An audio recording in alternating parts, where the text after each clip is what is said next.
محترم سامعین، السلام علیکم ورحمۃ اللہ وبرکاتہ۔ آؤ قرآن پڑھنا سیکھیں تجوید کے ساتھ۔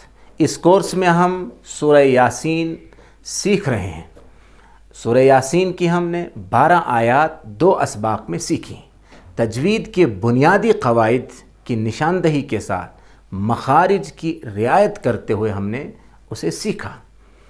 آج ہم آیت نمبر 13 سے لے کر 17 آیت کے اختتام تک سیکھیں گے۔ سب سے پہلے ہم ان آیات کو گزشتہ آیات کی طرح لفظ بلفظ سیکھیں گے اور اس کے بعد ان میں پائی جانے والی غلطیوں کی اصلاح بھی کریں گے، اور کس جگہ پر تجوید کا کون سا قاعدہ پایا جا رہا ہے اس کی طرف نشاندہی بھی کی جائے گی، اور اس کے بعد خوبصورت آواز میں ہم اسے سیکھیں گے۔ آپ بھی ان آیات کو بار بار سنیں اور اس کے بعد اپنی زبان سے ریپیٹ بھی کریں، تاکہ یہ الفاظ، یہ آیات آپ کی زبان سے بہترین طریقے سے ادا ہو سکیں۔ تو آئیے پڑھتے ہیں۔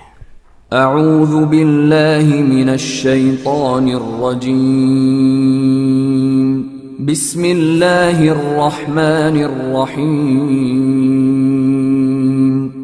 پہلے اچھی طریقے سے سنیں اور اس کے بعد اسے دہرائیں۔ وَاضْرِبْ لَهُمْ مَثَلًا، پڑھیں ذرا، وَاضْرِبْ، یہ الف جو ہے یہ پڑھنے میں نہیں آئے گا، واو کو ملائیں گے ضاد کے ساتھ، تو پڑھیں گے وَاضْرِبْ لَهُمْ مَثَلًا أَصْحَابَ الْقَرْيَةِ، أَصْحَابَ الْقَرْيَةِ، پھر سے وَاضْرِبْ لَهُمْ مَثَلًا أَصْحَابَ الْقَرْيَةِ، یہاں پر رکیں گے تو تا ہا میں بدل جائے گی، تو پڑھیں گے قریہ۔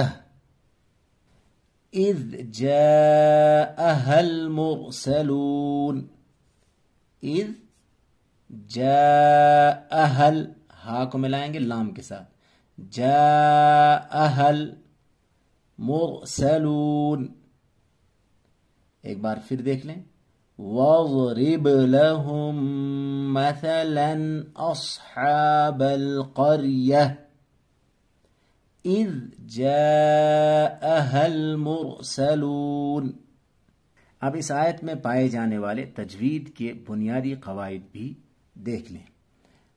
وَاضْرِبْ، با میں قلقلہ ہوگا، یعنی آواز ٹکر کھا کے الگ ہوگی، رب واد ہے، واد کو موٹا پڑھیں گے، وَاضْرِبْ نہیں پڑھیں گے، وَاضْرِبْ لَهُمْ مثلا، میم ساکن کے بعد میم آیا اس لیے یہاں ادغام شفوی ہوگا، غنہ بھی ساتھ میں ہوگا، یعنی ناک سے پڑھیں گے۔ مثلا، یہاں تنوین ہے 2 زبر، اس کے بعد حروف حلقی میں سے حمزہ آیا ہے، اس لیے یہاں غنہ نہیں ہوگا، تنوین کی آواز کو ظاہر کر کے پڑھیں گے۔ مثلا، مثلا، ایسے اخفا ناک سے نہیں پڑھیں گے۔ جاء، جاء، یہاں پر مد متصل ہوگا، چونکہ الف مدہ کے بعد حمزہ اسی کلمے میں آیا ہے، اسے 2 الف 3 الف کے برابر کھینچ کر پڑھیں گے۔ اب اس آیت کو خوبصورت آواز میں بھی سنیں اور پھر ریپیٹ کریں۔ وَاضْرِبْ لَهُم مَثَلًا أَصْحَابَ الْقَرْيَةِ إِذْ جَاءَهَا الْمُرْسَلُونَ، واضرب لهم مثلا أصحاب القرية إذ جاءها المرسلون، اس کے بعد ہے اذ ارسلنا، اذ نہیں پڑھیں گے، اذ ارسلنا الیہم اثنین، الیہم، میم کو ملائیں گے ثا کے ساتھ، الیہم اثنین، پھر سے اذ ارسلنا الیہم اثنین فکذبوہما، فکذبوہما، یہاں ذال ہے ڈبل پڑھیں گے، زا نہیں ہے ذال ہے، فکذبوہما۔ یہ تجوید کے قواعد، کس لفظ کو کیسے پڑھا جاتا ہے، کس حرف کو کیسے پڑھا جاتا ہے، اور کہاں پر غنہ ہوتا ہے، اخفا ہوتا ہے، کھینچا جاتا ہے، یہ ساری چیزیں ہم نورانی قاعدے والی ویڈیوز میں سکھا رہے ہیں. ان ویڈیوز کو ضرور دیکھیں تاکہ آپ بنیادی چیزوں سے واقف ہو سکیں. فعززنا اس میں اکثر لوگ غلطی کرتے ہیں. فعززنا نہیں ہے، یہ پہلا والا زا جو ہے وہ ڈبل ہے، پھر اس کو ملائیں گے دوسرے والے زا کے ساتھ، تو پڑھیں گے فعززنا بثالث فقالوا انا الیکم مرسلون. پھر سے فعززنا بثالث فقالوا انا الیکم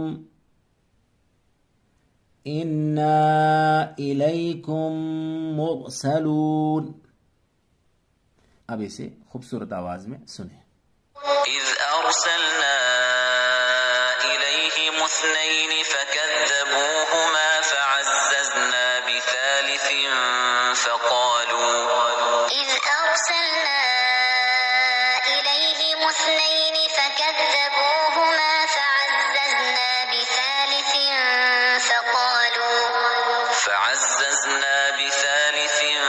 فقالوا إنا إليكم مرسلون. فعززنا بثالث فقالوا إنا إليكم مرسلون. اب اس آیت کے اندر پائے جانے والے تجوید کے قواعد بھی دیکھ لیں. ذال ہے تو زا کی طرح نہیں پڑھیں گے، نرمی سے پڑھیں گے ذال. اور سلنا را کی سے پہلے زبر ہے، را کو موٹا پڑھیں گے. نا ای یہاں پر الف مدہ کے بعد حمزہ دوسرے کلمے میں ہے، یعنی ارسلنا الگ لفظ ہے اور الیہم الگ ہے، علیحدہ علیحدہ دونوں ہیں، اس لیے یہاں مد منفصل ہوگا، 2 الف 3 الف کے برابر کھینچ کر پڑھیں گے. سا ہے تو سین نہیں پڑھیں گے، سا پڑھیں گے. بثالث یہاں پر اخفا ہوگا، 2 زیر کی تنوین کے بعد حروف اخفا میں سے فا آیا. اخفا کہتے ہیں ناک میں تنوین نون ساکن کی آواز کو چھپانے کو، اور پھر اس میں غنہ بھی ہوگا، ناک سے پڑھیں گے بھی. بثالث اس طرح سے. یہاں بھی مد منفصل ہوگا جس طرح سے ہم نے یہاں پر کیا. کمر یہاں میم ساکن کے بعد دوسرا میم آیا ہے، اس لیے یہاں ادغام شفوی ہوگا جیسے یہاں پر ہوا تھا.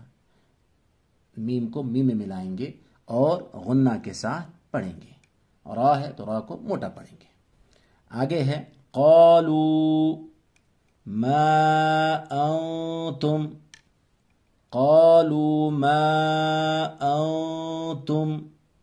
الا بشر، الا نہیں ہے، الا بشر مثلنا.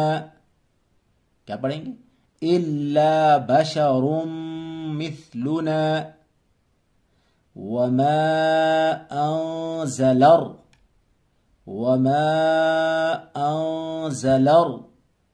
الرحمن من شيء. پھر سے وما انزل الرحمن من شيء ان انتم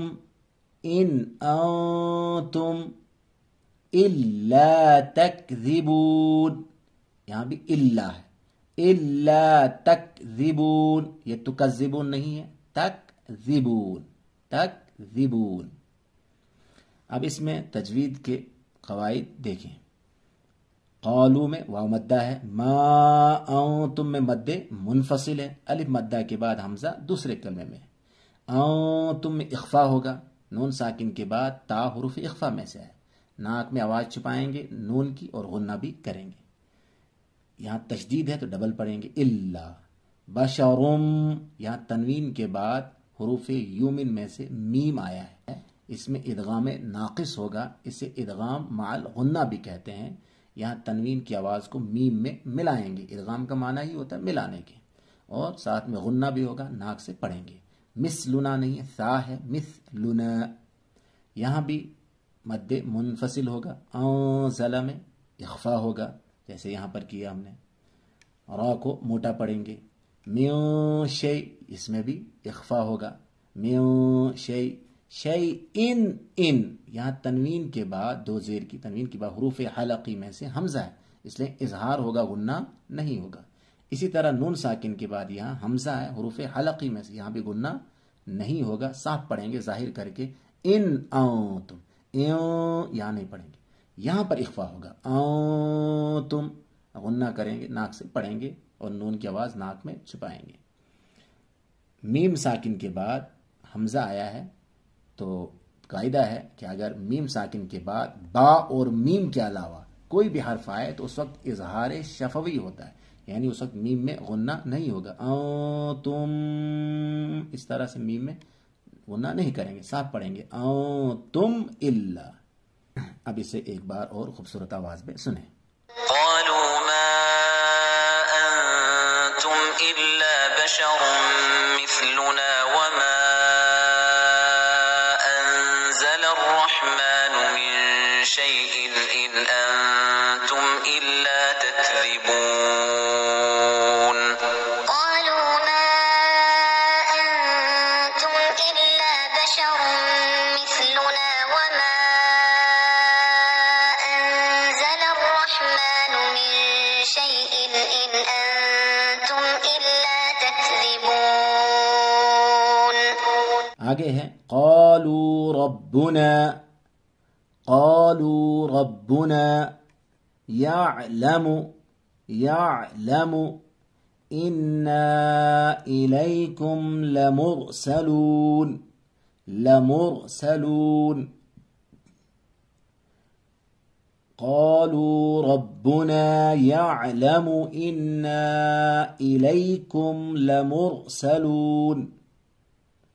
یہاں ربنا نہیں ہے، ربنا با کے اوپر پیش ہے، یعلم نہیں ہے، یعلم، یعلم، انا یہاں پر مد منفصل ہوگا، را کو موٹا پڑھیں گے۔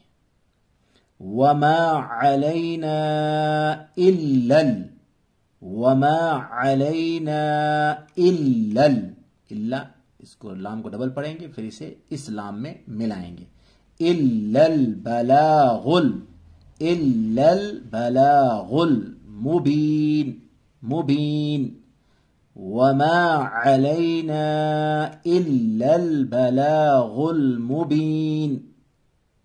یہاں بھی مد منفصل ہوگا، دو الف تین الف کے برابر کھینچیں گے، بہت زیادہ نہیں کھینچیں گے۔ غین ہے موٹا پڑھیں گے، بلاغ المبین۔ قالوا ربنا يعلم إنا إليكم لمرسلون قالوا ربنا يعلم إنا إليكم لمرسلون وما علينا إلا البلاغ المبين وما علينا إلا البلاغ المبين ماشاء اللہ، ان آیات کو بار بار سنیں اور پھر اسی طرح سے پریکٹس کریں، اسے ریپیٹ کریں، دہرائیں اپنی زبان سے، تاکہ یہ الفاظ، یہ آیات آپ کی زبان سے بہترین طریقے سے ادا ہو سکیں۔ اللہ تعالی ہمارے لیے قرآن کا سیکھنا، سمجھنا آسان فرمائے اور اس کی برکت سے ہمارے لیے دنیا اور آخرت کے تمام مسائل حل فرمائے۔ آمین۔ السلام علیکم ورحمۃ اللہ وبرکاتہ۔